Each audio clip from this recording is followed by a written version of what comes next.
Bachelors. We'll be reading an excerpt from The Black Man's Guide Out of Poverty. It'll be a lengthy excerpt, but I think an important one. So if you go pour a drink, pause it now and pour a drink, then come back with your martini.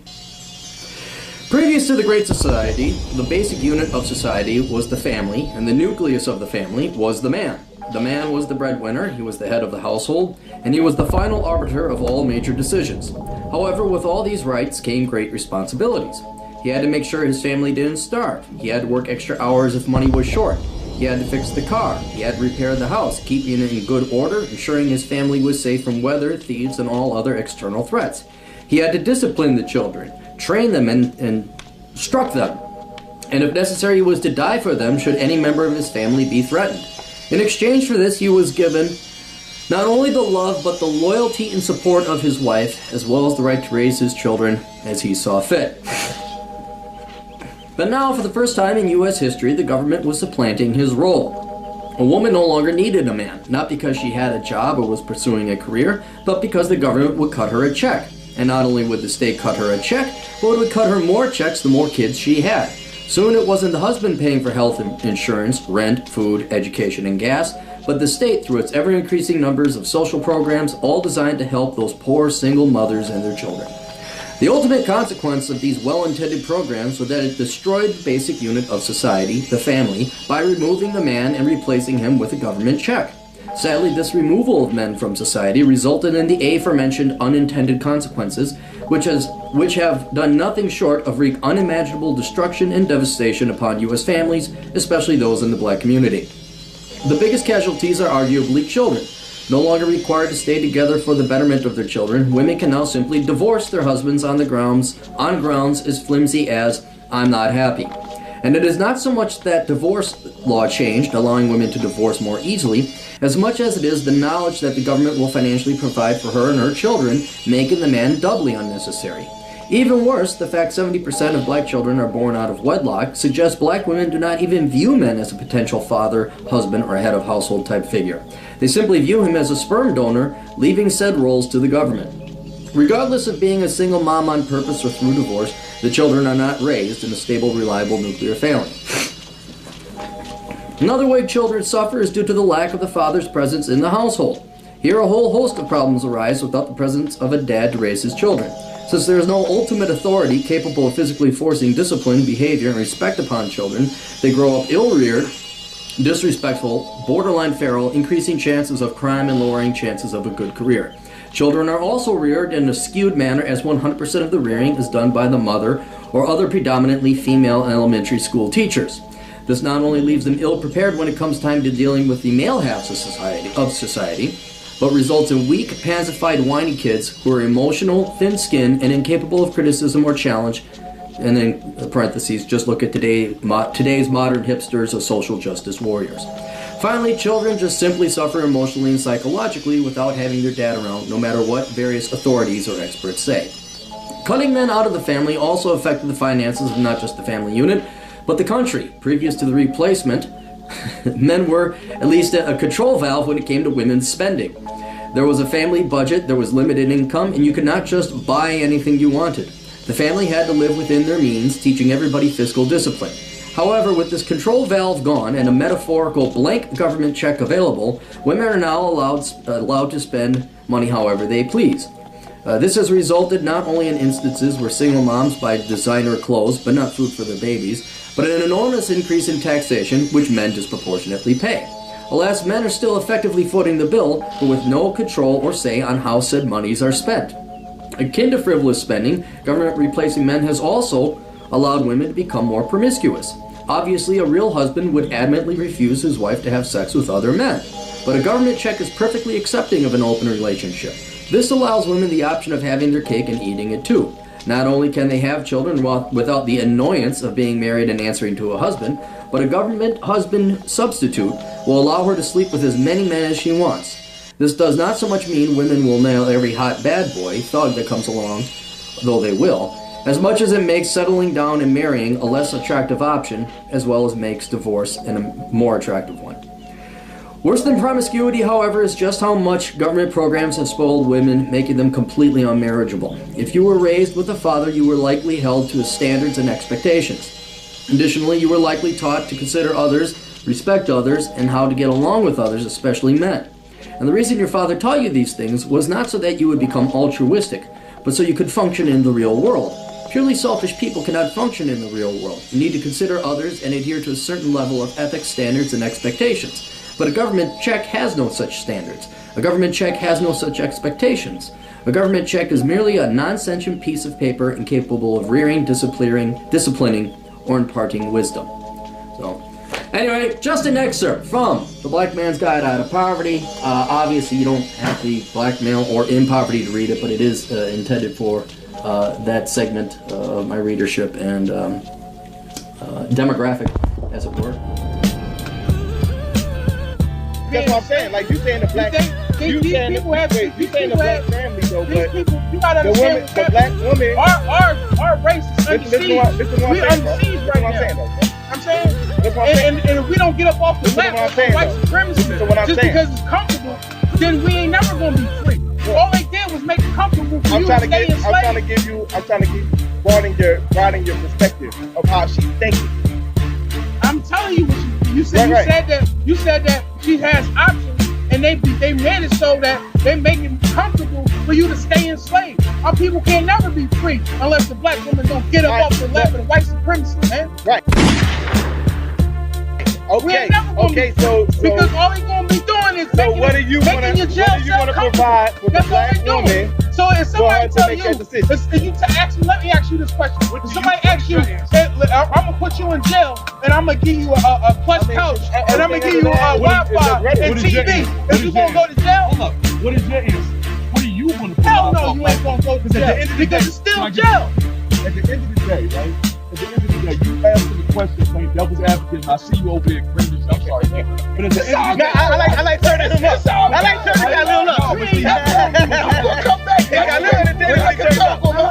Unless we stop the system is built on slavery. The system is built on our genocide. And if we think that the seat is comfortable, it's okay, then we always going to keep accepting genocide of our people. That's all that's happening. That's all that's happening. A black man is being slaughtered, and we don't even care about ourselves enough to speak up against the government. Hold up. Just a second. It gotta be wait. I'm doing this for a reason. I know you are. Right. I know it you are. It gotta be said like how he's saying it. It can't be like, smiling and you gotta really mean what the fuck he's saying. That's how motherfuckers gonna feel. Listen, no. Because we're talking not just the black men. You see he started clapping, right? Listen to what I'm saying. He feel what the fuck he's saying, man. That's why I did that. You know I agree with what he's saying. At the end of the day, we talk about they gotta see that passion, man. Why gotta get the passion? Hold up. At the end of the day, if we talking to people, they done what's that shit in the Matrix? What they call them motherfuckers? The agents. When they see a blip in the Matrix, they send the agents. Don't get too turned up, though. Don't get too turned up. No. It's not for me. It's for the people. No, but listen. Hold up. Listen, no. But hold up. Yeah, and what we need is for people who agree with you don't care about your delivery. That's why I don't care. The problem is the people that. But listen. Listen though. Listen. But I understand that. But at the end of the day, if I agree with you, I don't give a fuck how you deliver it because I agree with you.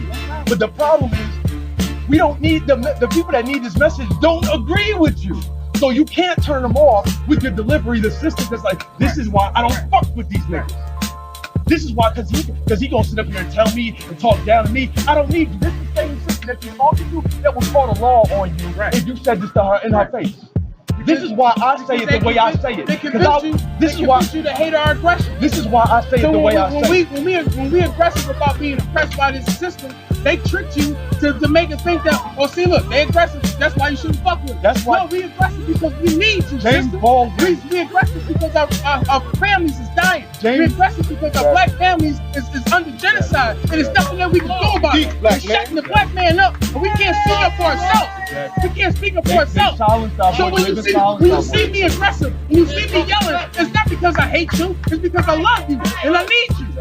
But they tricked you to make you think that my aggression is the reason why you shouldn't fuck with me. But you should fuck with me because this white man is tricking you. This system is tricking you to accept this slavery. All they're doing is making your jail cell comfortable, but it's still a jail cell. We gotta get out of jail. This ain't anger, this passion. Right, yeah, it's not We anger. love y'all. Right, If we didn't love y'all, we wouldn't be on this type time. We wouldn't care. We would be on some, oh, I'm only fucking white bitches. You know what I'm saying? Like, if we didn't love y'all, if we didn't want to make it work with y'all, we wouldn't fight with y'all. Sit up here posting memes about, oh, you gotta fight for the. This is how we fight. You gotta understand. Understand that that the black man is the black God that walks the earth. That all women worship him. That's why she over there clapping, because she worships the black man the same way every woman was supposed to worship the black man. And you're supposed to worship the black man, just like we're supposed to worship you, the black God. That's what our ancestors carved on the wall, and that's what we're supposed to be doing. You think those people wasted their time to carve that on the wall for us to forget it? We're supposed to love each other. It's goddess and God together. That's how we make the children. He's just one man. Don't make him sound like a goddamn army. Crying out the blue. Philadelphia, man. We love y'all. You know what I'm saying? Don't get it twisted and misconstrued. We love y'all. This is all love. It don't matter what color you are. But we black, so that's what we talking about. We Black, love white, y'all. purple, orange, green, or yellow. I don't care what color you is neither. But as long as you acknowledge that we the black guys that the Egyptians carved on the earth on the stone wall. We're the black guys that we talk about in the Bible. So acknowledge our presence as God. That's all we ask you. Put us right back where we're supposed to be in this planet. Or when you look around this planet, these people carved our image on the wall. So give us the respect that we deserve. That's all we ask. We're not saying that we hate you. We're not saying that we went against you. We're just saying give us the respect that we deserve. If you have tricked the world to hate the black man, you have tricked the whole world to hate the black man. But if you put the statistics on the wall, the white man, if you punch out all the negative things, white man is leading the list and all the negative things that happen in the world, all the rapes in the world, all the wars, all the famine, all the everything, all the negative everything. When you black men are not responsible for the negative things in the world, so how are we the most hated people on the planet? How are we the most hated people on the planet? Because the powers that be have tricked you into hating the black man universally all across the planet. How are we the most feared? How are these cops out here with bulletproof vests? Every cop has a burner. Every cop has a burner. That's facts right Just like this. So but why you is look it at the us? fucking Where the memorial at for our ancestors? Where's the memorial at for all the black men that stood up against this totalitarian system? Where's the memorial for Malcolm X, Malcolm Garvey, and all the great black leaders that died fighting this system? But we want to commemorate some people that was tricked into fighting some people that's not even responsible for their problems. All y'all soldiers that go out fighting the war, the people over there that you fight, they ain't the cause of your problems. These people right here in this system is the cause of your problem. This system right here is the cause of your problem. They not the ones that's making you have to go work for $1. So why you going to strap up arms to go kill somebody that ain't the cause of your problem? If you're going to strap up arms, you need to take it against the people that got the foot on the neck in your system. That's making you go to work. That's taking you out of your household and taking you away from your family. You can't see your kids because you got to be a slave for 8 hours. Those people over there ain't the problem for that. They didn't cause that. You work all day, don't even feel like cooking when you get home for your own kids. You got to order food. You got to spend more bread. You already got groceries in the crib.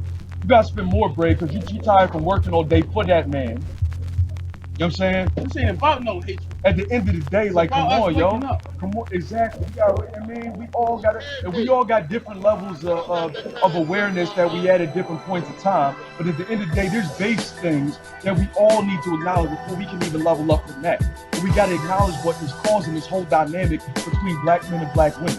At the end of the day, they got y'all acting like y'all sitting up here claiming y'all scared of us. But who do you call? Your man ain't never did nothing, they never raised their hand to you, but you can poke him and mug him in the face when you don't like what he say to you. And who do you call? The white man with the gun to get him out your crib. You call the You shooter. scared of me. You mugging me in the face. I weigh a bean more than you. I'm a foot taller than you, but you call the law on us. You get mad and with you a bring black a man, white man who and don't know you you. call the You cops. lay down in the bed with me every night. We make children together. You lay down in the bed with me every night. But then when we have a disagreement and you don't want to hear me no more, you call a stranger with a gun to the house and then wonder why people get shot in their house when they call the law there. You call the law there and then wonder why your husband your son. That don't make no sense. You call the can't law. call the law on the mouse, but you can call the law on the black man. You got to understand how the trick is set up. You're more scared of a mouse in the house than you are of a black man. You can't call the cops on the mouse. You can't call the cops on the bug, but you can call the cops on the black man, and they come in full speed. And then they're gonna shoot you in the street. They're gonna shoot the black man in the street, and then he's gonna be a hashtag, and y'all gonna RIP talking about why they keep killing them. Think about the black men that's getting shot in the street, and y'all keep marching in the street talking about stop killing them, but you ain't got no respect for the black man. And I do have you gotta understand where the disrespect is going. And I do have a message for those, because in general, I wasn't talking to these type of things. But I personally know of and know some sisters who know, whether they know it or not, that they are following and playing directly into this. Not because of circumstances, but because they purposely use the system. I've known women that use the system because if they do that in there and then collect the insurance money and then starting GoFundMe's on Facebook talking about, oh, I met my husband, yada, yada, yada, knowing you was doing that brother dirty, knowing you got him out of there. So those sisters is not sisters. Those sisters understand the value At the end of the day, of what a black man is in this country. The value of a black man in this country is a dead black man. You think I'm bullshitting? What did Biggie say? You're nobody until somebody kills you. So everybody that we praise and give praise to is dead from this system. And none of y'all was listening when they was living. Just like this ain't gonna resonate to you until somebody come and kill me. Somebody come and kill somebody that's speaking power. It'll take for that person to lose their damn life for you to listen. Because you don't value a black man life unless he fucking dead. That got to change. Value a living life, black man. We alive. We're not trying to die for this shit. We're trying to live for this on shit. That note, so live for the black man. Just like we trying to live for the black woman. That's what we supposed to be doing. Real rap. And on that note,